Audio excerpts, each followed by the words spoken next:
Here, we'll continue our study of local coordinate frames and see some more terms associated with it. But before we do that, let us look at one essential concept that will come handy. This is about two different observers at two different locations, but watching the same object, and how their lines of sight would vary as the object moves away from them. So let me open one more window so we can watch these two observers closely. So let us actually vary this distance of the object from the observers, and you will notice as this distance is increasing, the two lines of sight tend to align with each other. The angle between them reduces and tends to 0. And for a very far away object like a star, the angle would indeed become 0. The two lines of sight would be practically parallel, even if the two observers happen to be diametrically opposite on the face of the earth. So let us apply that principle to these two observers, one on the North Pole and one on the equator of the earth. And for this equatorial observer, we have also provided this little bubble through which the whole universe can be observed. And the common object that they are going to watch this time is the star Polaris. As you know, Earth's axis is a straight line, and a straight line has to point somewhere in space, and the star Polaris just happens to be in its way. And therefore we say Earth's axis is pointing towards Polaris, which is nothing more than an accident. But it means very special to these two observers. Now they are observing a very distant object, practically at infinity, and therefore their lines of sight are going to be parallel to each other. Now, though these two lines of sight are parallel, they are going to mean very different things in the local frame. For example, over here, the observer on the North Pole, the pole star or the Polaris would appear overhead.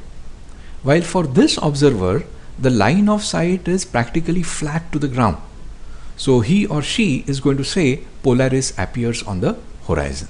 Let us take a closer look at it in this view. So this is that little bubble we had through which we are watching the universe. And this time the observer is going to see the Polaris on the horizon, so somewhere on this circle. But where exactly? Well, let us see what is this direction. In terms of us earthlings, this direction is the north, and therefore it will appear on the northern horizon. So this is where the pole star would appear for an observer on the equator. Now suppose our observer at the equator decides to take a trip to the North Pole. As he moves northward, his horizon is going to change its direction, because horizon is always in a plane tangential to the Earth's surface. But that is not the case with the line of sight towards Polaris. It is pointing towards an object at infinity, and therefore it's not going to change its direction. It may shift, but it will never tilt. And therefore this will produce a relative motion between the line of sight at which we see the Polaris and the horizon. As we move towards the north, the line of sight which was flat to the ground on the horizon is now going to rise above it. Let us watch this phenomenon in this particular view. So this is our pole star and this is the line of sight, and as we go towards north, the Polaris is going to rise above the horizon. And as expected, when we reach the North Pole, it's going to be bang at the zenith.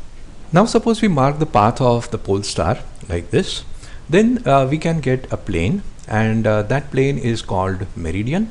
Meridian is defined by these 3 points: the north, the observer, and the zenith, and it runs north-south. Then we can mark the position of the pole star as its altitude, say 10 degree, 20, 30, 40, and so on. And as we go north, this altitude is rising. At the same time, as we go north, we are crossing these latitudes. So why not correlate the two? We take the altitude of the pole star and mark it as the latitude number itself. Let's take an example. Suppose we see the pole star at say 15 degrees here, altitude. Then that particular latitude at which we are standing, we would call as 15 degree. Up north again and see the pole star at 30 degrees, that latitude will become 30 degree. So we are going to equate the altitude of pole star to the latitude at which we are standing.